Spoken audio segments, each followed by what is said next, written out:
But they are revolutions driven with territorial intentions or objectives. Ngayon, kung naplansa mo yan, and we are able to talk to them, you must understand Philippine history and the core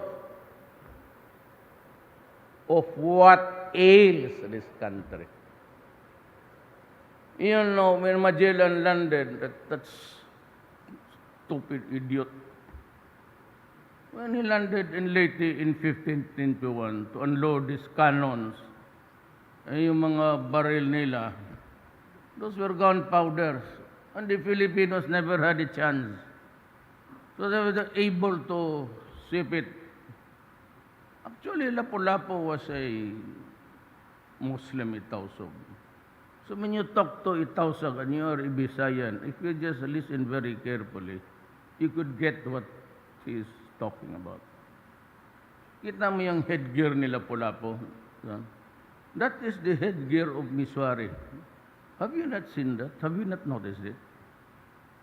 That's why he killed Magellan. Not because Magellan wanted to have a picnic there in Mactan, but because he was trying to foist another religion. But over the years, because wala tayong gunpowder, the secret there was the gunpowder. That enabled the colonizers to subjugate our country for 400 years. And here comes the American, also occupied this country for 50 years and live with the fat of the land.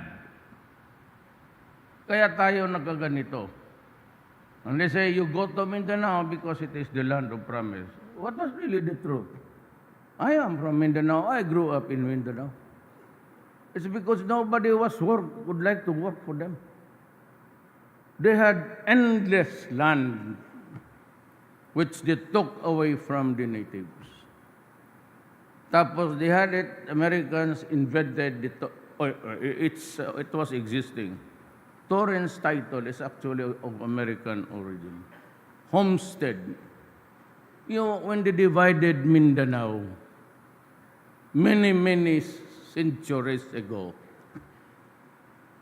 ang mga Kastila pati Amerikano gave the lands to the favored few. Ang pinakamalaka dyan, yung Bulacan hanggang Nueva Ecija, it's a flat land. If you go by helicopter, pag take off po dyan, makita mo yung talagang pataw. So with Maguindanao, where Mango Dadato comes from, he's the one. Told him to come here to just listen. Yun ang nangyari. So they come to Mindanao because it is a land of promise. That was the sloganeering. And so what happened? Ang unang pumunta doon mga Bisaya. So Mindanao is a Cebuano-speaking island. Then pumunta yung Bulanon. The native tribes of Cebu are not Cebuanos. They are the tribe Sogbo. Yan silang. Yung original sabihin mo taga saan ka, yung matatanda sabihin nila Sugbo. They do not refer to Cebu as Cebu. I don't know where it comes from. But, so they had to import workers. Over time, there was the heaviest migration. And the ratio was changed. So, a lot of Christians are there now working. Ako ba sinasabi ko, nandito man si Mang Budadato, pareha my mother is a Maranao. My grandfather comes from Cebu. He was a Chinese, was a Lam. Nagpuntahan doon, eventually outnumbered ang Moro. Kaya, nung they were pushed to the hinterlands, Hindi na pumayag itong mga Tausog, Maguindanao, the Major Tribes, the Maranaos. Ayan, nagkagulo. At whose fault? Ours? Ang sinasabi ko dyan sa mga muro, why do you hate the other guys? They cannot do it to me. They would be crazy. They would be a lot crazier if they kill me. Sabi ko, bakit kayo magalit dyan sa mga ano? Alam ninyo, 100 years before Magellan, Muslim na kayo dito sa Mindanao. Your tribes, Maranao, Maguindanao, Iranon, Kagan, of Davao, Tausug, Yakan.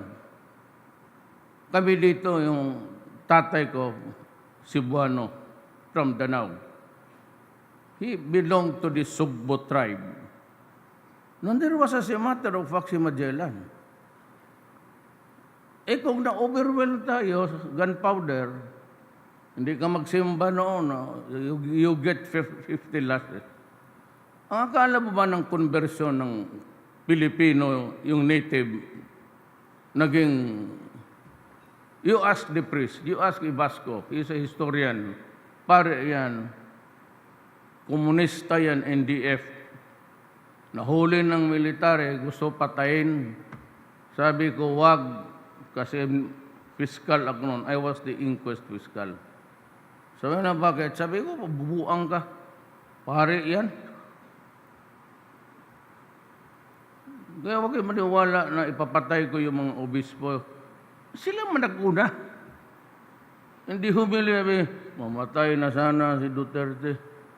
Buang-buang masiro itong simbahang Katoliko. Stupid. Sila yung nag-una. Ganti, sabi ko, hoy, kayong mga durugista, kayong mga adik sa mga putang. Sige, pag maglakad yung mga bispo dyan, paluin mo ng tubo yan, kunin mo yung pera, bili mo ng sabo. Nagalit sila. Sabi ko, kayo ang napuna dyan.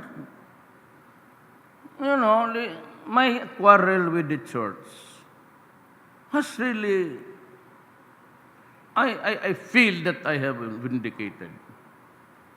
Sinabog unpa, right up, you know, kasi ang mangyari nito. I was just 2 months president. Itong mga komunista, itong mga elitista ng Pilipinas nandito sa Maynila, ang ninenegosyo ang mga lupa ng gobyerno, tax exemption lahat na, hindi nagbabayad.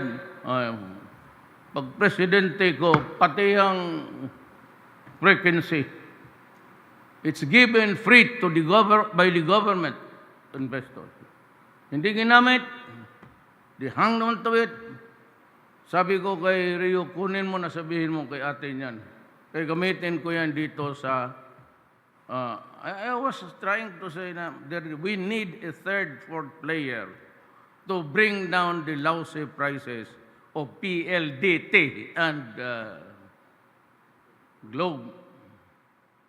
Ayaw na sa uli. Kasi daw, pabayarin nila ako. Putang ina. Sabi ko sa kabinet, sabi mo sa putang inang yan, bukas, turo ko yan ko si Doon, gumastos kayo dyan, you paid at cost, how much? Papatinan ko yung libro ninyo. Ngayon na, nagalit ako dyan sa cabinet meeting. Sabi ko kay Secretary Rayo, tawagan mo na ngayon. So, the following day, tawag itong Globe, isauli nila. Then the other guy said, isauli nila. Sabi ko, you know, we are friends, I respect you. I may not share your dimensions in life. Puro man isip ang nasa ang isip niyo, puro pera. But you know, I could be mean. You cannot just do that to the Filipino people. I am glad that I won with only the people's vote. No leader except for you. Isa dyan si Bobot, yung presidente ninyo. You know what? I landed doon sa lugar niya. I was with my few of my fraternity brothers.